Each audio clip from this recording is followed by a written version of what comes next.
کہ یہ ایک موقع ہے جس میں کہ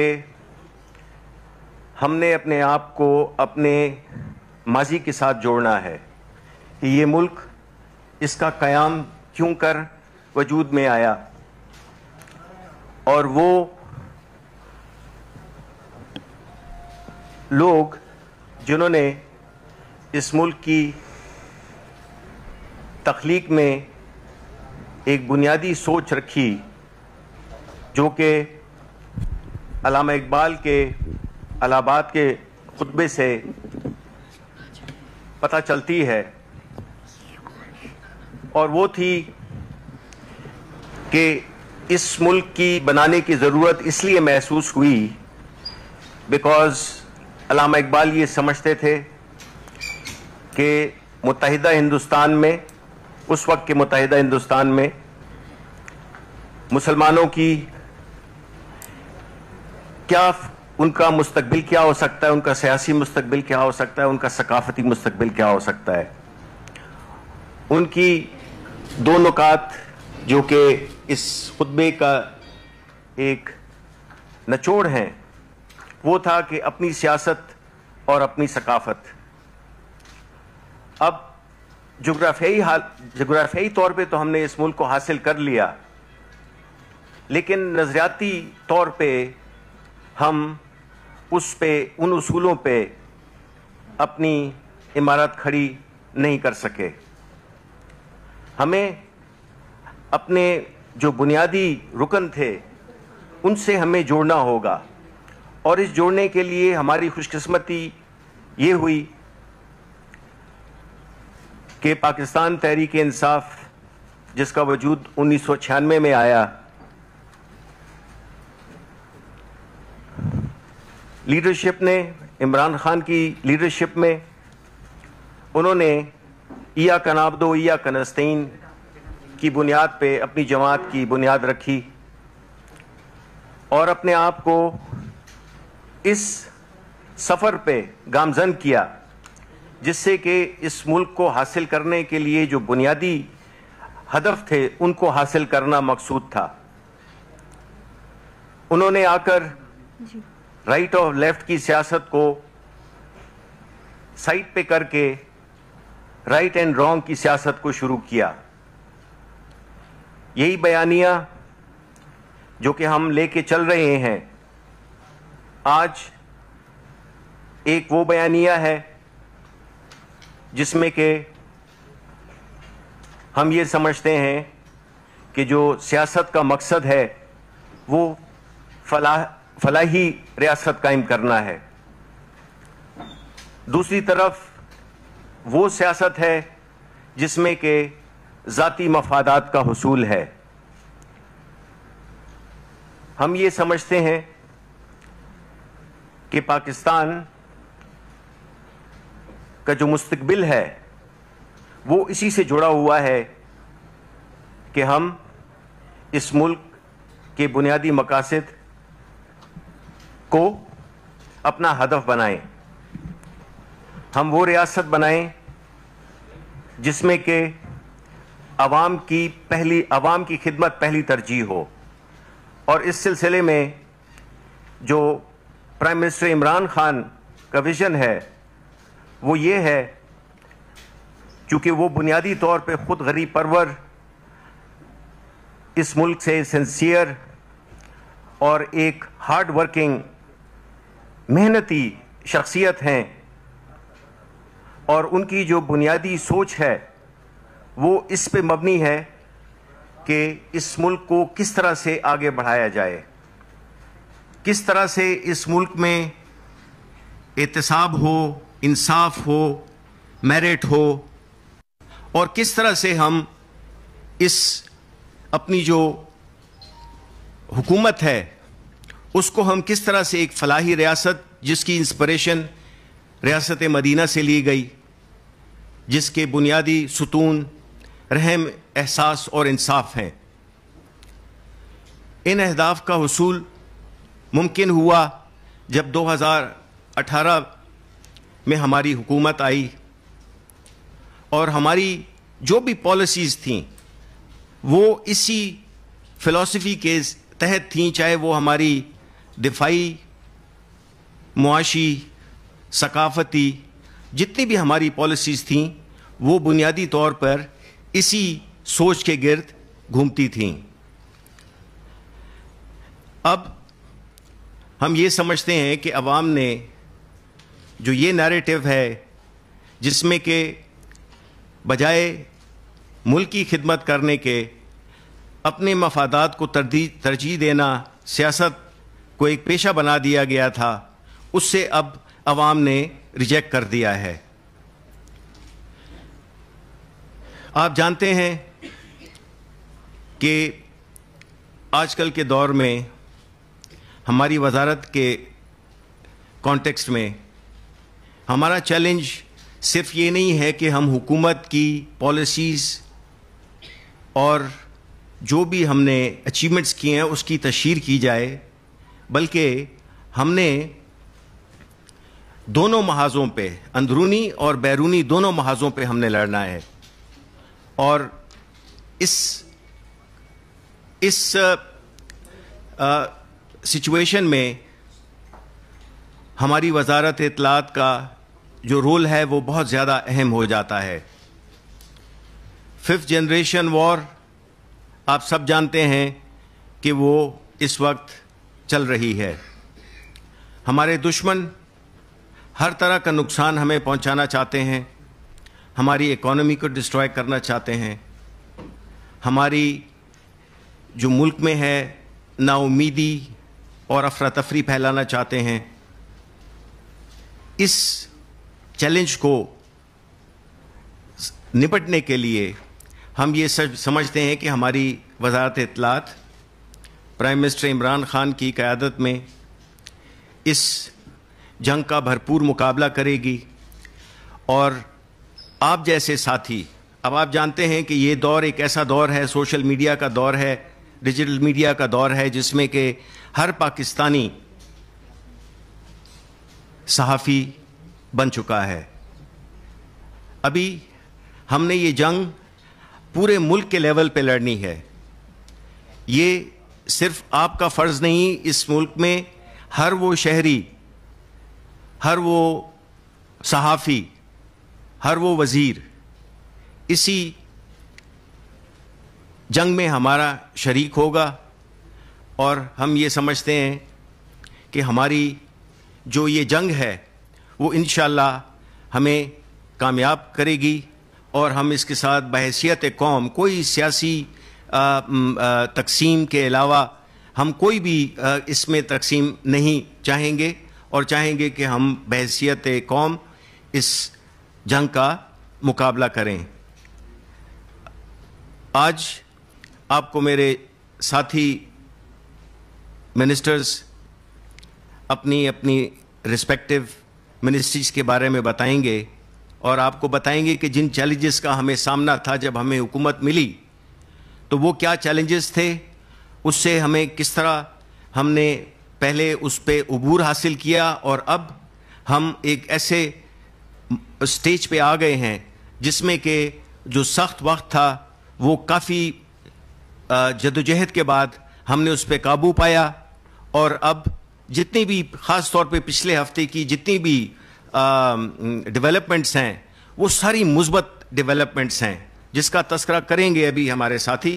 لیکن میں قوم کو یہ بتانا چاہتا ہوں کہ جس تکلیف کے ساتھ، جس ریزیلینس کے ساتھ انہوں نے ان حالات کا مقابلہ کیا پرائم منسٹر عمران خان کی لیڈرشپ میں، جس سے کہ ہم ایک ایسی سٹیج پہ آ گئے ہیں، ایک ایسی نہج پہ آ گئے ہیں جس سے کہ ہم اب یہ کہہ سکتے ہیں کہ اب ہمارا اچھا وقت شروع ہو چکا ہے۔ تو بہت بہت شکریہ، اور میں اب اپنے ساتھی وزیروں سے ریکویسٹ کروں گا کہ وہ اپنی شاہ محمود صاحب جو ہے تو